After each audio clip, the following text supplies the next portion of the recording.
तो वो होता है बेटा अणुसंख्यक गुणधर्म। अणुसंख्यक गुणधर्म, ये तो होगी देसी लैंग्वेज। अगर विदेशी लैंग्वेज की बात किया जाए तो इसको क्या बोलते हैं बेटा, कोलिगेटिव प्रॉपर्टीज। क्या बोलेंगे, कोलिगेटिव प्रॉपर्टीज। जैसा नाम बेटा वैसा इसका मतलब है, आसान है, कुछ भी नहीं है, नाम देख के डरना नहीं है। कोलिगेटिव प्रॉपर्टी बोल दो या अणु संख्यक गुणधर्म, देखो नाम से पता लग रहा है, अणुओं की संख्या नाम से पता लग रहा है। अब देखो कोलिगेटिव प्रॉपर्टीज क्या होती है, इसका पहले आप मतलब भी लिख लो या पहले समझ लो चाहो तो आप। जैसे आपने क्या किया बेटा, ये एक बर्तन लिया और इस बर्तन के अंदर आपने पानी भर दिया, ठीक है। इसमें आपने ये क्या ले लिया बेटा, इसके अंदर जल लिया आपने, इसमें जल पानी आपने ले रखा है, ठीक है। अब जल को आप गर्म करोगे, तो गर्म करने के बाद आपने देखा कि जल जब शुद्ध अवस्था में रहेगा तो 100 डिग्री सेल्सियस पे यहाँ पर दाब कितना होता है, 1 एटीएम होता है बेटा। अब मुझे एक बात बताओ, अगर मैं इस जल के अंदर बेटा मैं यूरिया ऐड कर दूं, यूरिया मिला दूं या ग्लूकोज मिला दूं या सुक्रोज मिला दूं, अगर मैं इसमें यूरिया मिला दूं, यूरिया क्या होता है बेटा, अभी ये भी समझना पड़ेगा आपको धीरे धीरे। यूरिया अवाष्पशील पदार्थ होता है। कैसा होता है बेटा, अवाष्पशील पदार्थ होता है। मतलब इसको आप कितना ही गर्म करो, इसकी कोई वाष्प नहीं बनेगी। आपने देखा बहुत सी चीजों को हम गर्म करते हैं तो बिल्कुल काले हो जाएंगे, लेकिन वहां पर वो ऐसे वेपोराइज नहीं हो पाते, पूरे जल जाएंगे ब्रिज हो, लेकिन वेपर नहीं बन पाएगी। लेकिन पानी को जब गर्म करेंगे, पानी की तो वेपर बनेगी। तो यहाँ पर जो जल है, जल को तो हम जल ज्यादा क्वांटिटी में रहेगा बेटा यहाँ पर, तो इसको तो हम विलायक बोल रहे हैं, ठीक है। और जो क्या है बेटा, ये वाष्पशील है। विलायक कैसा है बेटा, यहाँ पर वाष्पशील, विलायक हमने लिया वाष्पशील। और यूरिया जो है बेटा, ये किसका काम कर रहा है, ये हमने कम क्वांटिटी में मिलाया तो ये काम कर रहा है विलय का। विलय कैसा है बेटा, यहाँ पर अवाष्पशील। तो अणुसंख्यक गुणधर्म की कंडीशन नंबर 1, इसकी शर्त क्या बनेगी, अणुसंख्यक गुणधर्म को हम डिस्कस कब करेंगे, जब विलय अवाष्पशील हो और विलायक क्या हो, वाष्पशील हो। दो लिक्विड को हम मिला रहे हैं, 2 लिक्विड ले लो या फिर एक सॉलिड अवस्था में है, पर आपको कंडीशन ये है कि विलय अवाष्पशील होना चाहिए और विलायक क्या होना चाहिए, वाष्पशील, तब ये कंडीशन काम करेगी। दूसरी बात बेटा, ये जो हम डिस्कस कर रहे हैं तनु विलयन के लिए बात करेंगे। तनु का मतलब यहाँ पर पानी ज्यादा रहेगा क्वांटिटी में, पानी के साथ ही हम इसको डिस्कस करेंगे। तनु विलयन में होता है क्या है बेटा, तनु विलयन में आपने क्या मिलाया बेटा, यूरिया मिलाया, अवाष्पशील पदार्थ। तो अब हमें ये देखना है कि अवाष्पशील पदार्थ को किसी वाष्पशील विलायक में मिलाने पर इस विलयन के ऐसे कौन कौन से गुणधर्म है जो परिवर्तित हो जाता है, जिनमें परिवर्तन देखने को मिलता है। जैसे अगर मैं आपसे बोलूं बेटा, पहले जब ये शुद्ध अवस्था में था, इसका वाष्प दाब हमने नोट किया था 1 एटीएम आ रहा था 100 डिग्री सेल्सियस पे। अब मैं आपसे ये पूछ रहा हूं कि बेटा अगर इसमें यूरिया मिला दूं मैं, यूरिया मिलाने से यूरिया बेटा इसमें कहीं ना कहीं जाके ऐसे पड़ा रहेगा बेटा इसके अंदर, लेकिन वो वाष्प तो बना नहीं पाएगा, लेकिन कुछ तापमान तो चाहिए बेटा उसको, वो भी गर्म तो होगा, हीट तो एब्जॉर्ब करेगा वो भी। तो मैं आपसे बोल रहा हूँ कि बेटा इसका जो बॉइलिंग पॉइंट पहले 100 डिग्री सेल्सियस था, क्या अभी भी 100 डिग्री सेल्सियस आएगा? तो आप बोलोगे नहीं सर तापमान चेंज होगा फिर तो, क्योंकि आपने इसमें कोई दूसरा पदार्थ ऐड किया ना, तो बेटा उसका भी कुछ ना कुछ तापमान को सहन करने की कैपेसिटी होगी, कुछ ना कुछ तो एब्जॉर्ब करेगा तापमान, ठीक है ना। उसमें भी पार्टिकल के बीच में कुछ ना कुछ अंतराण्विक आकर्षण बल होते हैं, तो वो चेंज करेगा, क्योंकि ये एक विलयन बन गया, ये शुद्ध अवस्था में नहीं है। तो हम देखेंगे बेटा यहाँ पर तापमान जो है, तापमान आपको बढ़ता हुआ नजर आएगा। जब आप पहले आपका ये विलयन 100 डिग्री सेल्सियस पे क्या हो रहा था बेटा, वाष्पीकरण हो रहा था, अब ये 100 डिग्री सेल्सियस में नहीं हो पाएगा, अब ये उससे ज्यादा भी होगा, क्योंकि अब उतनी वेपर बनाने के लिए बेटा ज्यादा गर्म इसलिए करना पड़ रहा है, क्योंकि जो अवाष्पशील पदार्थ है ये द्रव की कुछ सतह को तो बेटा ये भी कवर कर लेते हैं, कुछ जगह को ये ढक लेंगे। तो अब उतनी वेपर बनाने के लिए बेटा आपको ज्यादा तापमान देना पड़ेगा, तभी उतनी सारी वेपर बन पाएगी, क्योंकि अब द्रव की सतह पर बेटा नंबर ऑफ पार्टिकल जो वाष्पीकृत हो रहे थे वो कम हो रहे हैं, तो अब वेपर कम बन पाएगी, कम पार्टिकल वाष्पीकृत होंगे। लेकिन अगर आप ज्यादा टाइम तक गर्म करोगे तो उतनी वेपर आपको मिल जाएगी। तो यहाँ पर हमने देखा कि इसका क्वथनांक बढ़ जाएगा। अब इसके बेटा वाष्प दाब की भी हम बात करें तो वाष्प दाब बेटा आपने देखा कि 100 डिग्री सेल्सियस से पहले जितना बन रहा था उतना नहीं बन पाएगा, उससे कम बनेगा। तो यहाँ पर वाष्प दाब में क्या होगी, कमी हो जाएगी, होगी नहीं होगी बेटा, यहाँ पर वाष्प दाब में यहाँ पर आपको कमी देखने को मिलेगी। क्योंकि अब उतने पार्टिकल बेटा वेपोराइज नहीं हो पा रहे ना, द्रव की सतह पर पार्टिकल कम हो गए, कुछ पार्टिकल किसके आगे, अवाष्पशील पदार्थ के, तो वाष्पीकरण तो हो नहीं पाएंगे, लेकिन सतह को तो कवर कर रहे हैं बेटा ऊपर, ठीक है ना, जगह तो रोक रहे हैं वहां पर, तो इसका वाष्प दाब कम हो जाएगा। ऐसे यहाँ पर हम किसकी बात करेंगे, फ्रीजिंग पॉइंट, हिमांक, हिमांक बेटा इसका घट जाता है, हिमांक क्या हो जाएगा, इसका घट जाएगा, वो भी हम डिस्कस करेंगे। अब इसके बाद लास्ट आएगा एक परासरण दाब, जिसको ऑस्मोटिक प्रेशर बोलते हैं, वो भी हम डिस्कस करेंगे, परासरण दाब किस तरह से चेंज होगा, ये सारी बातें हमें डिस्कस करनी है। इन्हीं को बोलते हैं बेटा कोलिगेटिव प्रॉपर्टीज। कोलिगेटिव प्रॉपर्टीज मतलब किसी भी सॉल्यूशन की या विलयन की, किसी भी सॉल्यूशन विलयन में हम जनरली तनु विलयन की बात करेंगे, तनु विलयन के वह गुणधर्म जो विलायक के, सॉरी विलायक नहीं, किसकी बात करेंगे, विलय, क्योंकि विलय की वजह से यहाँ प्रॉपर्टी चेंज हो रही है, किस, यहाँ साथ के साथ लिखते जाओ, चलो, तनु विलयन के वह गुणधर्म, अनुसंख्यक गुणधर्म नाम है ना, तो हम बात कर रहे हैं, वह गुणधर्म जो विलय के, क्या बोलेंगे, जो विलय के कणों या विलय के कणों या अणुओं, जो भी आप बोलो, विलय के कणों की संख्या पर, नंबर ऑफ सॉल्यूट पार्टिकल, विलय के कणों की संख्या पर निर्भर करते हैं। देखो मेनली बेटा यहाँ पे जो भी चेंजेस नजर आ रहा है ना आपको, वह सॉल्यूट की वजह से आ रहा है, विलय की वजह से। तो यहाँ पर आपको ध्यान देना, विलय के कणों की संख्या पर निर्भर करते हैं, न कि, यहाँ पे ये भी लिख लो साथ के साथ आपने, तो फिर कंफ्यूज हो, न कि विलय की प्रकृति पर। जैसे अभी हमने देखा ना, वाष्प दाब विलय की प्रकृति पर निर्भर करता है, वो विलय की मात्रा पर निर्भर नहीं कर रहा था। तो वैसे यहाँ पर आपको ध्यान देना, विलय की, न कि, क्या बोलोगे, न कि विलय की प्रकृति, प्रकृति पर निर्भर नहीं करते बेटा, ये ओनली विलय के कणों की संख्या पर निर्भर करते हैं। उन्हें क्या कहेंगे बेटा हम, अणुसंख्यक गुणधर्म, उन्हीं को हम बोलते हैं अणुसंख्य या अणुसंख्यक, जो भी आप बोलते हो, कोलिगेटिव प्रॉपर्टीज कहते हैं, अणुसंख्य गुणधर्म, गुणधर्म कहते हैं। अगर अभी भी आपको समझ नहीं आया तो मैं एक बार फिर शॉर्टकट में यहाँ लिख देता हूँ। देखो जो अणुसंख्य गुणधर्म होते हैं, पहले तो आपको ये समझना है, ये मेनली विलय के ऊपर ही डिपेंड करेंगे। किस किस पे डिपेंड करेंगे, यहाँ लिख सकते हैं डायरेक्टली प्रोपोर्शनल, विलय के कणों की संख्या, मैंने ऊपर भी लिख दिया बेटा यहाँ पर, विलय के कणों की संख्या अगर कम ज़्यादा होती है तो अणुसंख्यक गुणधर्म का मान भी कम ज़्यादा आपको देखने को मिलेगा। दूसरी बात, विलय के आयनों की संख्या या विलय के मोलों की संख्या बोलो आप यहाँ पर, विलय के आयनों की संख्या, हम देखो बात वही आ रही है घूम फिर के सब जगह, विलय के मोलों की संख्या बोल दो आप यहाँ पर। अगर विलय के मोल कम ज्यादा हो रहे हैं तो अणुसंख्यक गुणधर्म भी बेटा उस हिसाब से कम ज्यादा होते रहेंगे।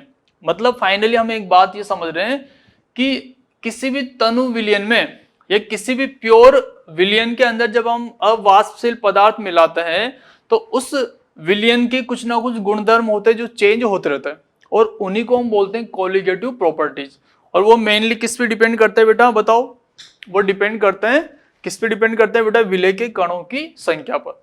अब देखो अणुसंख्यक गुणधर्म आपको समझ में आ गया कि विलय के कणों की संख्या पर निर्भर करते हैं ओनली, न कि प्रकृति पर निर्भर नहीं करेंगे। अब यहाँ पर कुछ कंडीशन भी है बेटा, तो हम यहाँ पर कुछ शर्तें देखते हैं, आवश्यक शर्त या शर्तें, किन किन कंडीशन में ये जो अणुसंख्यक गुणधर्म हम इनकी बात करेंगे। तो आवश्यक शर्त में सबसे पहली बात मैं आपको पहले बोल रहा था बेटा, विलयन कैसा होना चाहिए, तनु विलयन होना चाहिए। सबसे पहली बात, सबसे पहले आप यहाँ क्या लिख लोगे बेटा, तनु विलयन होना चाहिए, सबसे पहली बात लिख लो आप यहाँ पर, होना चाहिए पूरा। इसके बाद बेटा मैं आपको क्या बोल रहा था कि जो आपका क्या विलय होगा, विलय कैसा होना चाहिए बेटा, यहाँ पे लिख लो विलय, विलय कैसा हो बेटा, विलय हो अवाष्पशील, विलय कैसा होना चाहिए, अवाष्पशील, तथा विलायक कैसा हो बेटा, तभी हम कोलिगेटिव प्रॉपर्टी की बात करेंगे बेटा, डिस्कस करेंगे इनको तभी। विलायक कैसा होना चाहिए, विलायक होना चाहिए वाष्पशील। यहां तक कोई दिक्कत है बताओ, इन्हीं कंडीशन में हम बात करेंगे। दो बातें होगी, तीसरी बात एक और हम डिस्कस कर लेते हैं। देखो हमने बोल दिया कि तनु विलयन होना चाहिए, ठीक है, तनु विलयन की हमने बात करी, विलय आपका कैसा हो, तनु। उसके बाद विलय अवाष्पशील, ये तो कंडीशन आपको ध्यान ही रखनी है, ठीक है, ऐसा विलय लेना है जो वाष्पीकृत ना हो गर्म करने पे, ठीक है। अब एक और प्रॉपर्टी में बता रहा हूं बेटा, जब विलय को आप किस में मिलाओगे, विलायक में मिलाओगे, तो विलय का सगुणन, मतलब वहां पर ऐसा नहीं कि दो मॉलिक्यूल विलय के जुड़ के एक बन जाए, जिसको एसोसिएशन बोलते हैं हम, सगुणन, तथा ऐसा भी नहीं हो कि एक से दो बन जाए, मतलब उसका सगुणन और विघटन ना होना चाहिए, एसोसिएशन और डिसोसिएशन नहीं होना चाहिए। अगर ऐसा हो जाएगा तो फिर बेटा ये काम नहीं करेगा कॉन्सेप्ट, फिर वहां पर हम इसको विलय का सगुणन तथा विघटन ना हो, काम नहीं, मतलब फिर वहां पर आपका आंसर कुछ और आएगा, जो आंसर आप बताना चाह रहे थे वो आंसर नहीं आएगा, आंसर आपको गलत हो जाएगा। तो ये तीन कंडीशन है बेटा, ये आपको ध्यान रखनी है। अब हम बात करते हैं कि अणुसंख्यक गुणधर्म कौन कौन से होते हैं।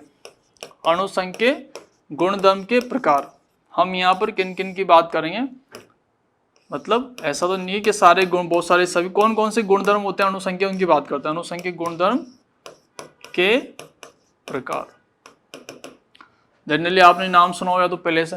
देखो सबसे पहले RLVP, RLVP को हम क्या बोलते हैं शॉर्टकट में, अभी मैं लिख रहा हूं, उसको बोलते हैं वाष्प दाब में आपैसिक अवनमन। क्या बोलेंगे हिंदी में, RLVP को हिंदी में बोलते हैं relative lowering in vapour pressure को बोलेंगे वाष्प दाब में आपैसिक, मतलब रिलेटिव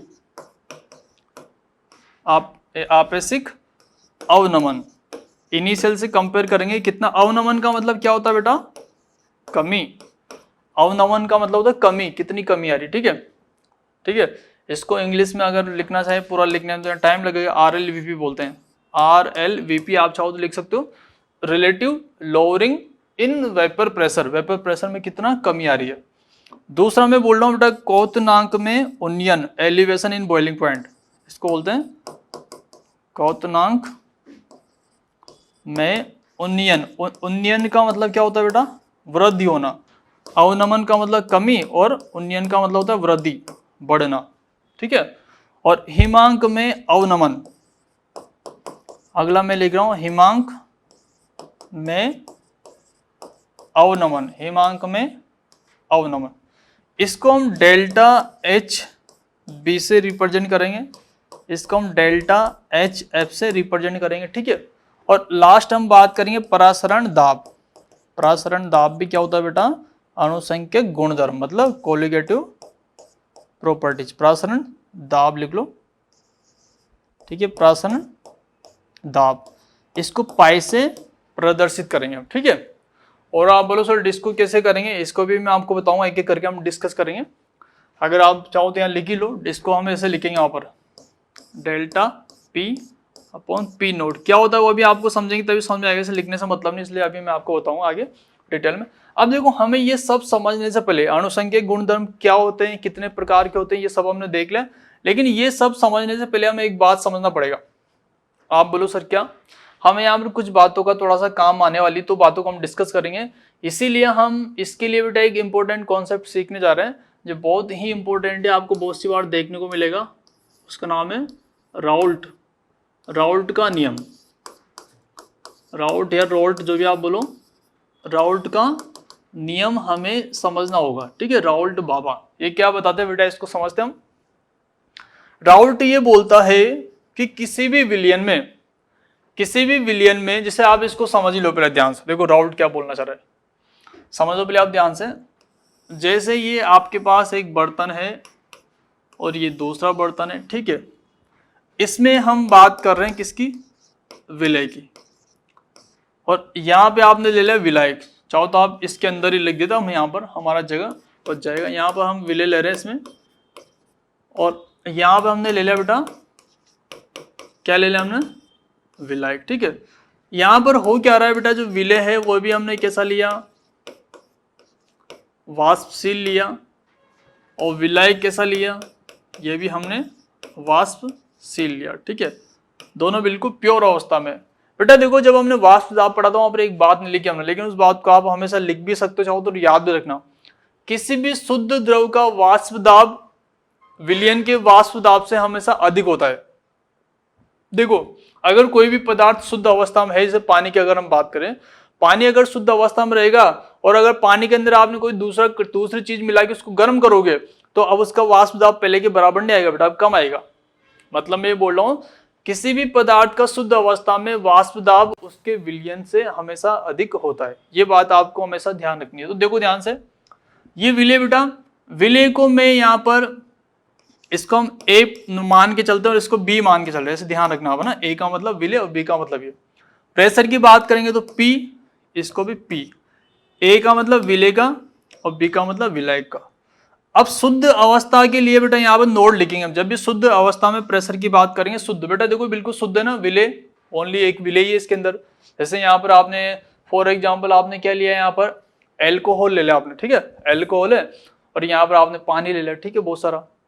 तो ये शुद्ध अवस्था में बेटा, ये जो वाष्प दाब मैंने लिखा ये क्या है, शुद्ध अवस्था में, ठीक है। अब जब हम दोनों को मिलाएंगे तो मिलाने के बाद बेटा क्या बनेगा बताओ, दोनों को मिलाते बेटा अभी क्या बन जाएगा, इसी को विलय प्लस विलायक को हम क्या बोलते हैं, विलयन।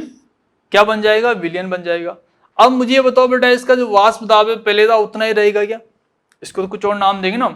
इसको वाष्प दाब को मैं पीएस बोल रहा हूँ, इसके वाष्प दाब को मैं क्या बोल रहा हूँ, पीएस बोल रहा हूँ।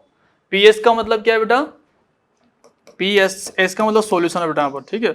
तो पीएस का मतलब विलयन का वाष्प दाब, पीएस का मतलब क्या हो गया बेटा, विलयन का वाष्प दाब, ठीक है। अब देखो ध्यान से, अब इंपॉर्टेंट बात क्या है, मुझे ये बताओ बेटा जब दोनों को मिलाएंगे तो मिलाने के बाद जो विलय का वाष्प दाब था क्या वो पी ए नोड ही रहेगा क्या बेटा। अब वो पी ए नोड नहीं रहेगा, वो चेंज होगा, तो उसको मैं नाम दूंगा पी ए। मैंने बताया ना बेटा शुद्ध अवस्था में और विलयन अवस्था में वाष्प दाब समान नहीं होता। शुद्ध अवस्था का वाष्प दाब हमेशा विलयन अवस्था से ज्यादा ही रहेगा, तो उसको मैं नया नाम दे रहा हूँ पीए और पीबी बोल रहा हूँ। पीए नोड मैंने हटा दिया। तो अब अगर मैं आपसे बोलूं, अब मैं अगर आपसे बोलूं कि बेटा पी एस क्या होगा, तो आप ये बोलोगे sir P S P A plus P B के बराबर होगा, आप ये बोलोगे। ये तो नॉर्मल सी बात है ना बेटा। यहाँ पर इसके अंदर जो टोटल वाष्प दाब आएगा सॉल्यूशन का, वो दोनों की, ये दोनों ही तो लगा रहे दाब, तो दोनों के योग के बराबर होगा। ये तो आसान बात है, हम आराम से बता सकते हैं। या आप चाहो तो कौन सा डाल्टन का नियम लगाओ, तब भी आप ये बोलोगे। कहीं भी मिश्रण में अगर आपको टोटल प्रेशर निकालना है तो क्या करोगे, सभी इसका जो आंशिक दाब है उसका सम करना होता है। ये तो आसान बात है। अब हमें पता ये नहीं लग रहा कि पी ए पी बी होता क्या है, तो बेटा ये राउल्ट का जो नियम है ये इसी बारे में बताने वाला है। राउल्ट का नियम क्या बता रहा है, देखो अब इसको लिखते हैं तब आपको इसका आंसर मिल जाएगा। देखो राउल्ट का नियम क्या बोल रहा है, यहां लिखना आप, जैसे हमने वो पढ़ा था ना डाल्टन का नियम, वैसे किसी मिश्रण में, ठीक है, या किसी मिश्रण, हाँ ऐसे लिख लो आप, किसी मिश्रण में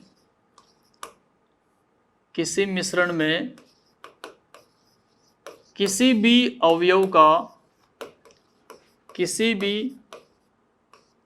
का आंशिक दाब, इसको पी ए को हम क्या बोलते हैं, आंशिक दाब पढ़ा था ना हमने, वही बोल, किसी भी अवयव का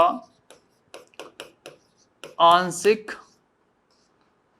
दाब बोलते हैं, किसी भी अवयव का वाष्प दाब बोल दो, चाहो तो इसको वाष्प दाब भी बोल सकते हैं। किसी भी अवयव का वाष्प दाब या आंशिक वाष्प दाब, किसी भी अवयव का वाष्प दाब उसके शुद्ध अवस्था में, क्या लिखोगे आप, शुद्ध आप देख लेना, शुद्ध जो मैंने लिखा सही लिखा ना, शुद्ध अवस्था में वाष्प दाब, ठीक है ना, उसके शुद्ध अवस्था में वाष्प दाब, फिर यहां लिख लेते तथा मोल प्रभाज, किसके मोल प्रभाज, उसी के मोल प्रभाज या मोल भिन्न आप बोलते हो, मोल प्रभाज के गुणनफल के बराबर होता है। मोल प्रभाज के गुणनफल के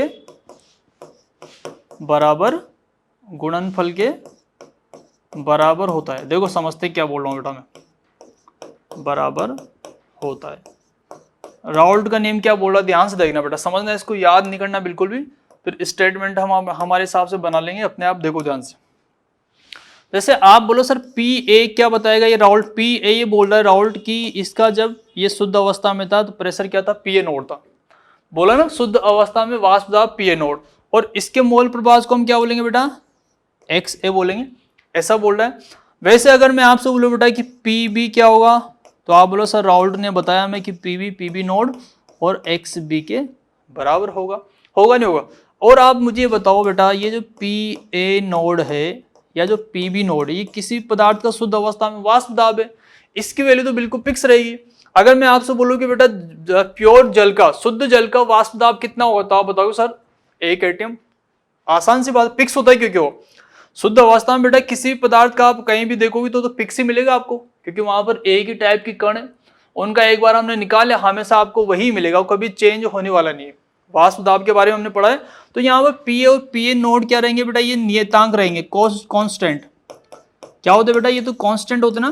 तो यहां से मुझे एक बात बताओ कि जो पी ए होगा इस डायरेक्टली प्रोपोर्शनल एक्स ए बोल सकता नहीं बोल सकता मैं। वैसे ही यहाँ पर पी बी, क्योंकि बेटा पी बी नोड तो कांस्टेंट है, ऐसा बोल सकता नहीं बोल सकता, बोल सकता हूं मैं। तो चाहो तो आप यहाँ पर ये भी बोल सकते हो कि राउल्ट के अनुसार किसी भी अवयव का वाष्प दाब उसके मोल प्रवास के समानुपाती होता है। किसी भी विलयन में किसी भी अवयव का वाष्प दाब उसके मोल प्रवास के समानुपाती होता है। डायरेक्ट आप ये भी बोल सकते हो। फिर आप बोलो सर समानुपाती का साइन हटाएंगे तब क्या होगा, समानुपाती का साइन हटाते बेटा वहां पर जो कांस्टेंट आएगा ना, आपको ध्यान रखना है वो क्या आएगा, पी ए नोड आएगा। वो आसान सी बात है, देखो पी ए नोड आना भी चाहिए, क्यों आना चाहिए उसको अगर आप थोड़ा सा समझो बेटा। मुझे एक बात बताओ, प्योर का मतलब क्या होता है कि उसके अंदर ओनली एक्स बी रहेगा, मतलब एक्स बी की वैल्यू कितनी 1 रहेगी, फिर एक ही प्रकार का पदार्थ रहेगा ना। एक्स बी की वैल्यू जब आप 1 रखोगे तो पी बी किसके बराबर आ रहा है, पी बी नोड के बराबर आ रहा है नहीं आ रहा, पी बी किसके बराबर आ रहा है, पी बी नोड के। तो फिर से वापस से आप क्या करोगे बेटा, इसमें यहाँ वैल्यू पुट करोगे तो आपको वहां पे क्या मिलेगा। वो अगर नहीं समझ पा रहे तो आप वो देखो, आसान सी बात है, अगर आप समझ पा रहे हो इसको, और नहीं समझ पा रहे हो तो आप इसको डायरेक्ट ऐसे भी याद रख सकते हो। पी ए इक्वल टू क्या मिलेगा, पी ए नोड और एक्स ए। तो बेटा ये होता है राउल्ट का नियम, और ये राउल्ट का नियम हम जो बात कर रहे हैं इसको हम केस स्पष्ट बोलेंगे। केस स्पष्ट क्यों, क्योंकि यहाँ पर विलेय और विलायक दोनों क्या है बेटा, वाष्पशील है। यहाँ पे आप क्या बोलोगे, विलेय तथा, हमने देखा ना लिख रखा ना ऊपर, विलेय तथा विलायक दोनों ही क्या है बेटा, यहाँ पर यहाँ लिख सकते हो आप, दोनों ही हम वाष्पशील लेके चल रहे हैं, दोनों यहाँ पर वाष्प बना रहे हैं। तो थोड़ा सा और आगे चलते समझते बेटा इसको डिटेल में। केस स्पष्ट में हम क्या बोल रहे हैं, जब विलेय तथा विलायक दोनों ही वाष्पीकृत हो सकते हो या दोनों वाष्पशील हो तब की हम बात करें। तो देखो इसको समझते आगे से, आगे हम थोड़ा सा इसको मैं इस इक्वेशन को बेटा एक नाम दे रहा हूं, इस इक्वेशन को मैं 2 नाम दे रहा हूं, यहां तो कोई दिक्कत नहीं आपको। अब आगे हम इसको आगे बढ़ाते हैं इस इक्वेशन को। तो देखो ध्यान से, अब हम बात करें बेटा, जैसे अभी आपने देखा पी एस इक्वल टू हमने क्या लिखा था, P A plus P B, और आपको ये भी पता है कि पी ए क्या होता है बेटा, P A naught sorry X A आएगा यहाँ पर। और ऐसे अगर मैं आपसे बोलो पी बी क्या होगा तो आप बताओगे sir P B node X B. ये किसने बताया बेटा, राउल्ट ने बताया मैं, ठीक है। तो अब इन वैल्यू को आप यहाँ पे पुट कर दो, पी ए की जगह क्या लिखोगे, P A node X A plus यहाँ पे आप क्या बोल दोगे बेटा, यहाँ पे P B node X B ऐसा लिख दोगे आप, ठीक है। यहाँ तो कोई दिक्कत है आपको नहीं है बेटा। और हम जानते हैं कि किसी भी मिश्रण के अंदर जितने भी पार्टिकल होते हैं उन सभी का मोल भिन्न किसके बराबर होता है, 1 के बराबर होता है। तो अगर मैं आपसे बोलूँ बेटा यहाँ पर अगर मैं आपसे बोलूँ कि बेटा यहाँ पर अगर मैं एक्स ए लिखना चाहूँ तो एक्स को 1 माइनस एक्स बी बोल सकता हूँ नहीं बोल सकता, बताओ, ऐसा बोल सकता हूँ मैं। तो यहाँ पर आप ध्यान से देखो, P S equal to X A की जगह मैं क्या लिखूंगा बेटा, 1 minus X B plus P B node X B. कोई दिक्कत है बेटा यहाँ तक बताओ। पी इसको अंदर मल्टीप्लाई कर लो आप, P A node X B plus P B node X B. कोई दिक्कत है बेटा यहाँ तक। अब बताओ क्या कॉमन आ रहा है, पी ए नोड को तो मैं पी ए नोड लिख रहा हूँ, माइनस अगर बेटा मैं यहाँ पर एक्स बी कॉमन ले लेता हूँ, क्या एक्स बी, तो मुझे बताओ मुझे यहाँ पर क्या मिलेगा, पी बी नोड माइनस, देखो एक मिनट, मैंने एक्स बी कॉमन ले लेना बेटा, एक्स बी कॉमन किस माइनस का ले रहा हूँ मैं यहाँ पर, तो ठीक है। तो ध्यान से देखना ये वाली वैल्यू आपकी प्लस बन जाएगी, P A naught minus P B naught, ऐसा बनेगा नहीं बनेगा, पी एस इक्वल टू ऐसा बनेगा या नहीं बनेगा, बताओ। इस इक्वेशन को आप ध्यान से देखो, इसे मैं इक्वेशन नंबर 3 नाम दे रहा हूं, इसे मैंने 1 नंबर दिया था, इसे मैंने 2 नंबर दिया था, ठीक है। इनसे मैंने नई इक्वेशन बनाई 3। अब इसमें बेटा एक कंडीशन है, आप खुद भी देख पा रहे होंगे। देखो मैं पी ए में से पीबी को माइनस कर रहा हूं, इसका मतलब यहाँ पे क्या होगा बेटा, क्वेश्चन में आप ध्यान से देखना, क्वेश्चन के अंदर जब पी ए मतलब जो आप दो द्रव ले रहे हो उनमें एक द्रव का प्रेशर किसका, ए का ज्यादा है, यहाँ पर ए का बी से ज्यादा है, वाष्प दाब की हम बात करें तब ऐसा बनेगा। लेकिन अगर आप बोलो सर इसका उल्टा हो जाए तो इक्वेशन हमारी उल्टी बनेगी फिर, जैसे यहाँ पर पीवी नोड आएगा, यहाँ पर एक्स ए आएगा, सब उल्टा हो जाएगा पूरा, ठीक है ना बेटा, ये सारी चीज उल्टी हो जाएगी। तो अभी यहाँ पर ऐसा चल रहा है कि पी ए का प्रेशर पीबी से ज्यादा है। तो अब बेटा यहाँ पर हम एक ग्राफ देखते हैं, आपको बुक के अंदर एक ग्राफ बना हुआ मिलेगा और उस ग्राफ को आप आसानी से बहुत प्यार से समझ सकते हो, कोई ज्यादा मुश्किल नहीं बेटा, बहुत आसान है। देखो ये ग्राफ में बेटा ये एक्स एक्सिस से नीचे वाली है, इस एक्सिस में हम बात करेंगे किसकी, मोल भिन्न की बात करेंगे। यहाँ पर हम किसकी बात करने वाले बेटा, मोल भिन्न, ठीक है, यहाँ पे हम मोल भिन्न लेंगे। और इधर ये देखो, ये आप सोच रहे हो सर ये दो दो लाइनें क्यों बना रहे हो आप एक साथ। देखो मैं क्या कर रहा हूं बेटा, यहाँ पर एक साइड विलय का ग्राफ बनाऊंगा और एक साइड किसका बनाऊंगा बेटा, विलायक का, दोनों का ग्राफ मैं एक साथ बना रहा हूं यहाँ पर, इसलिए मैं ऐसा बना रहा हूं। इधर वाष्प दाब की हम बात करेंगे, इधर हम क्या ले रहे हैं बेटा, वाष्प दाब, ठीक है। अब देखो ध्यान से, और अब देखो ध्यान से, यहां पर मैं मोल फ्रैक्शन की बात करूंगा, मोल फ्रैक्शन, ठीक है, हम यही कर रहे हैं बेटा। अब ध्यान से देखना, आप यहां पर मैं यहां पर एक्स ए इक्वल टू 0, जब एक्स ए 0 बेटा यहां पर इस सॉल्यूशन में, तो इसका मतलब एक्स बी क्या होगा, फिर कोई एक तो होगा ना बेटा सॉल्यूशन में। वैसे अगर मैंने बोला बेटा यहाँ पर एक्स ए वहां पे 0 तो इसका मतलब एक्स ए यहाँ पे पूरा होगा 100%, तो एक्स बी यहाँ पे हम क्या लेके चल रहे हैं, 0। आप समझ गए ना बेटा। जैसे ये इधर वाला जो ग्राफ है एक्स बी के लिए बन रहा है, मतलब एक्स बी का मतलब विलायक के लिए, ये एक्स ए का मतलब विलय के लिए बना रहा हूँ, ठीक है। दोनों के लिए एक्स एक्स तो कॉमन रहेगी, एक्स वाली, वाई एक्सिस मैंने अलग से बना दी। अब ध्यान से देखना, आप खुद बताओगे बेटा, मुझे एक बात बताओ बेटा, इक्वेशन नंबर 1 को देखो आप, मैं यहां लिखता हूं, चलो, फ्रॉम इक्वेशन 1, क्या है बेटा इक्वेशन 1 आपके पास है, P A equal to P A node X A, यही है बेटा। मुझे एक बात बताओ, अगर बेटा मैं यहां पर एक्स बी इक्वल टू 1 लिखता हूं, X B equal to 1, X B equal to 1 करते पी ए किसके बराबर आएगा, पी ए नोड के, और आना भी चाहिए बेटा। मैं अभी आपको वहां पे यही बात समझा रहा था, मैं क्या बोल रहा था बेटा आपसे कि एक्स बी 1 होने का मतलब क्या हो गया, ऐसा विलियन हो ही नहीं सकता पहली बात, क्योंकि उसमें ए की अवयव मौजूद है, ओनली बी, ओनली विलायक की शुद्ध विलायक हो गया बेटा। एक्स बी 1 होने का मतलब शुद्ध विलायक हो गया, तो उसका प्रेशर क्या, पी ए नोड आएगा नहीं आएगा।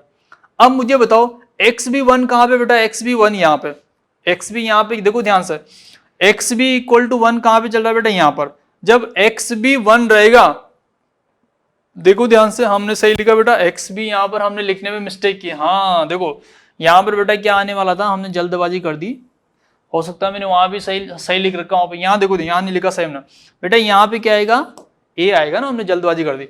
तो मैं ये बोल रहा था आपसे कि अगर एक्स ए इक्वल टू 1 है, तब आप ये तो बोलोगे पी ए इक्वल टू क्या होगा बेटा, ये तो आपको कोई कंफ्यूजन नहीं है ना, आपने वैसे पहले गलती पकड़ ली होगी। देखो तो मुझे बताओ एक्स ए 1 कहां पे आ रहा है बेटा, वहां पे, जब एक्स ए 1 रहेगा तो उसका प्रेशर क्या आ रहा है, P A node. P A node का मतलब बेटा क्या है बताओ मुझे, पी ए नोड का मतलब आप समझ गए सर, वह बिल्कुल शुद्ध अवस्था में, हाँ तो ऐसा ही है, बी तो उसमें 0 आ रहा है वहां पर, उस पॉइंट पर देखो यहाँ पे जी बी 0 चल रहा है बेटा। जैसे आप उधर से इधर आओगे बी का मान भी बढ़ेगा, बी का मान बढ़ता जा रहा है, इधर आते आते बी क्या हो गया, फुल हो गया और वह 0 हो गया। दोनों को एक साथ हम देखो एक साथ बना दे ग्राफ को। अब अगर मैं आपसे बोलूं कि बेटा फ्रॉम इक्वेशन 2, तो इक्वेशन 2 आप बोलोगे sir P B equal to क्या है, पी बी नोट, अब ध्यान रखना बेटा ना, मिस्टेक नहीं करना।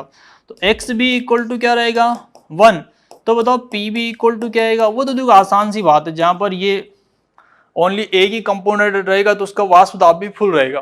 तो देखो पी बी कितना आएगा बेटा, पी बी नोड आ रहा है। अब देखो मैं पी बी नोड को यहाँ बना रहा हूँ, आप सोच रहे हो सर आप ऐसा इतना ध्यान से क्यों बना रहे हो इसे करके। देखो बेटा एक कंडीशन मैंने ले रखी है यहाँ पर, क्वेश्चन में भी आपको दोनों को जब वाष्प दाब दिया जाएगा तो ऐसा तो है नहीं कि बिल्कुल बराबर मिलेगा, कम ज्यादा मिलेगा किसी का। तो देखो ए का मैं यहाँ पर ज्यादा मान के चल रहा हूँ, इसीलिए देखो बेटा मैंने ए को थोड़ा ऊपर बनाया, बी को नीचे बना देना, कोई दिक्कत नहीं आता। अब मुझे एक बात बताओ, हमने एक पॉइंट तो देख लिया, एक पॉइंट हमें मिल गया दोनों का, एक्स ए जब 1 था पी ए नोड के बराबर आ रहा था। अगर मैं बोलूं एक्स ए 0 होगा, जब एक्स ए 0 होगा तो पी ए की मान क्या होगा, 0 होगा। बताओ मुझे एक्स ए 0 कहां पे बेटा, यहां पर। तो हमें एक पॉइंट बेटा इसका वो मिल गया, दूसरा ये मिल गया। दोनों पॉइंट को मिलाएंगे तो बेटा हमें एक ग्राफ बने, लाइन मिलेगी नहीं मिलेगी, यहां पर ग्राफ हम ऐसे तो बनाते बेटा, बन जाएगा।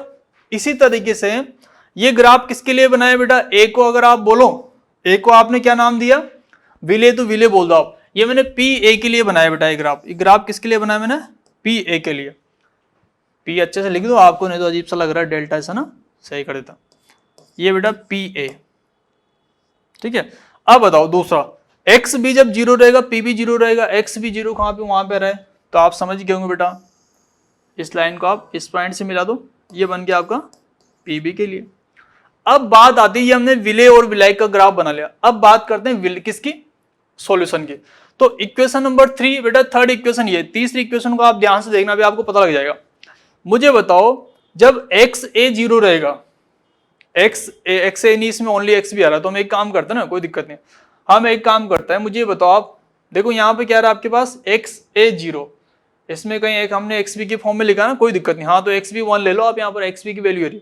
जब एक्स बी 1 रहेगा, एक्स बी आप 1 रखोगे बेटा यहाँ पर, तो P A minus P A node बनेगा, मतलब पी ए नोड से पी ए नोड कट जाएगा, और माइनस माइनस इसको पी बी नोड बना देगा, मतलब जब एक्स से 1 रहेगा पी बी नोड आएगा नहीं आएगा, आएगा। फिर मुझे बताओ जब एक्स बी की वैल्यू रखनी है, जब एक्स बी जीरो होगा तो ये पूरा पार्ट जीरो हो जाएगा, जीरो होगा नहीं होगा, तो पी एस किसके बराबर आएगा, पी ए नोड के बराबर आएगा नहीं आएगा।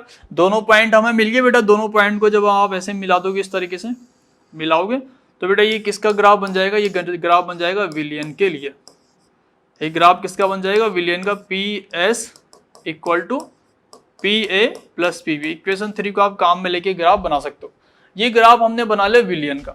देखो बेटा ये जो लाइन बनी हुई ना, लाइन, ये लाइन ये बताना चाह रही है कि जो विलियन का वाष्प दाब होगा वह इन दोनों पदार्थों के शुद्ध अवस्था में जो वाष्प दाब है उनके मध्य आएगा, न तो उनसे ज्यादा आएगा न कम आएगा। समझ रहे हो बेटा, ये पी एस की जो वैल्यू आने वाली है, मैं ये बोल रहा हूं कि बेटा ये जो पी एस का जो मान आएगा वह पी ए नोड और पी बी नोड के बीच में ही आएगा, वह इससे ज्यादा नहीं होगा। वो हो सकता है इसके बराबर आ जाए लेकिन इससे ज्यादा नहीं आएगा। सॉल्यूशन का जो वाष्प दाब होगा वह इन दोनों के मध्य ही आएगा।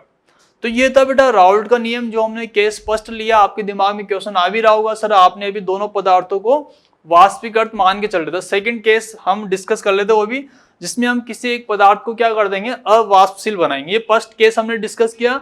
आई होप बेटा आपको ये समझ में आ रहा होगा, सब आपको समझ में आया होगा कैसे हमने क्या क्या किया, किस तरीके से किया। समझ गए बेटा आप। यहाँ पर राउल्ट का नियम क्या बोलता है वो भी आपको समझ में आ गया। राउल्ट बोलता है कि किसी भी विलयन में किसी विशिष्ट अवयव का अगर आपको वाष्प दाब निकालना है तो उसका शुद्ध अवस्था में वाष्प दाब कितना है और उसके विलयन में मोल फ्रैक्शन मतलब मोल भिन्न कितना है, दोनों का आप गुणा कर दो, आपको क्या मिल जाएगा, उसका वाष्प दाब मिल जाएगा। ठीक है, ये होता है राउल्ट का नियम।